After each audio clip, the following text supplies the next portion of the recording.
In the world, many people have tried to distance themselves from everyone for reasons different for each and every one of them. But going through life alone and not believing in anyone is not impossible, and it definitely isn't healthy. Humans are beings that need interaction and have evolved throughout history as a group, working together to get things done because of two things.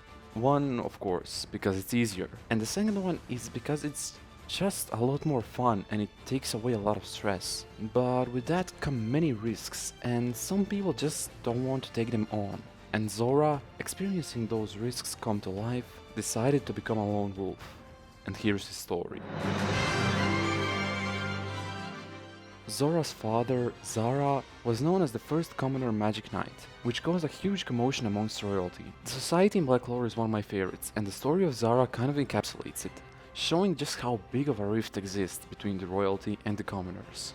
With royalty being, for the lack of better wording, huge eccentric assholes, and commoners being the oppressed ones, left to deal with life on their own.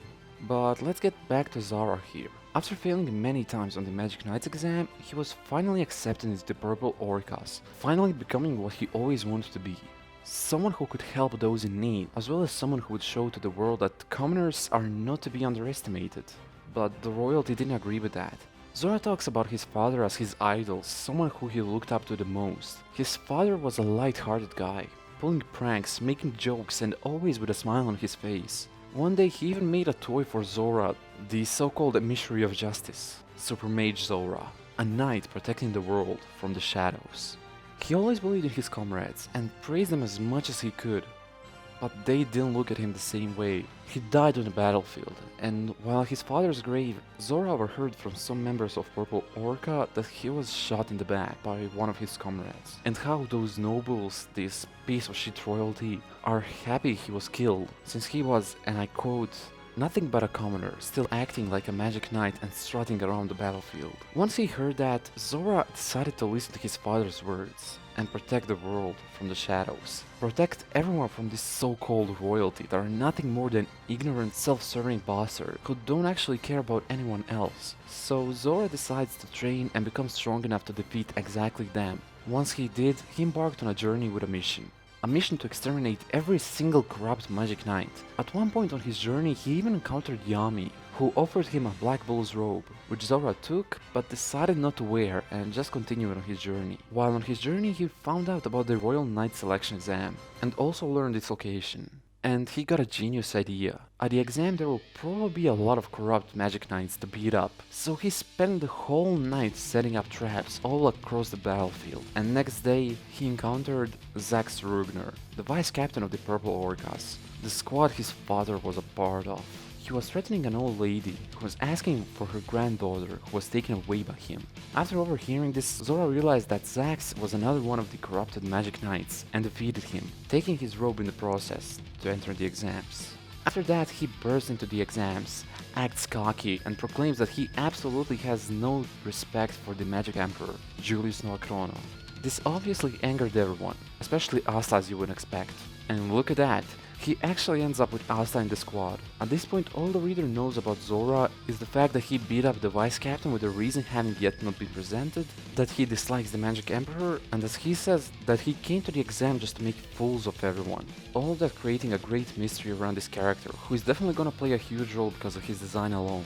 And his plan worked for the most part. In the first fight, he made fools of both his opponents and teammates, pretending to fall asleep while members of both parties fell into his traps just like he predicted.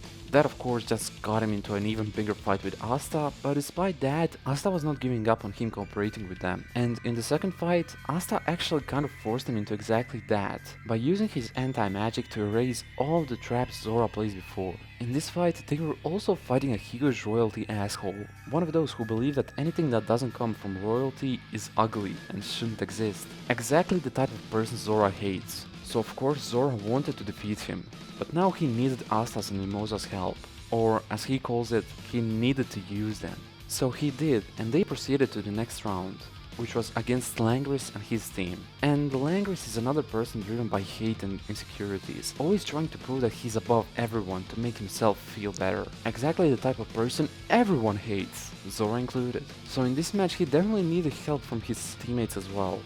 And as he spent more and more time alongside Asta, weirdly enough, he started to trust him more and more. And the trust was set in stone when Asta just asked him to protect him, and without any answers, Asta charged in, putting all his trust in someone that did nothing but play with him so far, reminding him of his father, and then he changed. He realized that living the life of the lone wolf isn't always going to work, and that placing his trust in the right people will do nothing but help him.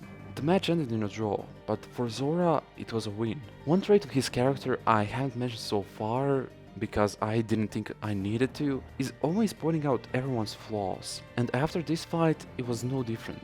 He started off by lashing out on an unconscious Langris about how he was so egocentric, yet he still couldn't defeat a measly commoner. Then moves on to Fragile and criticizes her for doing absolutely nothing. When Zaka tries to talk to him, he just makes fun of him for being absolutely useless, which, I mean, fair enough. After that, he turns around to Asta and tells him not to trust people on a whim like that, afterwards saying to Mimosa how she needs to be prepared for a moment where she isn't able to wrap her head around what's happening, and then finishing off with saying something that closes his character arc perfectly.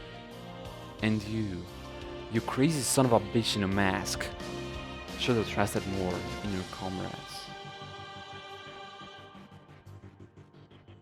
And that'll be it for today. Thank you all for watching. If you enjoyed the video, think about hitting a like, maybe even subscribe to the channel. If you have anything you wanna add or take away from the video, make sure to say your thoughts in the comments down below. And that's about it.